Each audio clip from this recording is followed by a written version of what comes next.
ఈరోజు ఒక క్రైస్తవుడిగా, ఒక సగటి విశ్వాసిగా మనం ఈ పరుగు పందెములో, అంటే ఈ విశ్వాసం అనే ఈ పరుగు పందెములో మనము గెలవగలుగుతామా, గెలిచే అవకాశం మనకుందా అని మనల్ని మనం క్వశ్చన్ వేసుకుంటే మనకి డౌట్గానే ఉంది ఈ రోజు వరకు.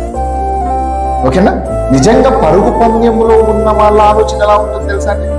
పరుగు పందెములో ఉన్నోడు ఆలోచన ఒక్కసారి 1 2 3 అనగానే స్టార్ట్ అవుతుంది. పరుగు పందెం స్టార్ట్ అవ్వగానే ఈ పరిగెడుతున్న వ్యక్తి మళ్ళీ ఆలోచించడు, వెనకకు చూడడం కానీ పక్కకు చూడడం కానీ చేయడు.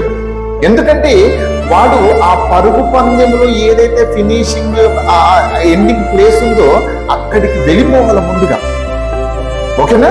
వెళ్ళిపోవాలంటే ఇతను ఏం చూస్తాడంటే పక్కన వారిని, వెనక వారిని, తర్వాత ఆడియన్స్ కానీ ఎవరు చూస్తున్నారు, ఎవరు నన్ను పరిశీలిస్తున్నారని పట్టించుకోడు.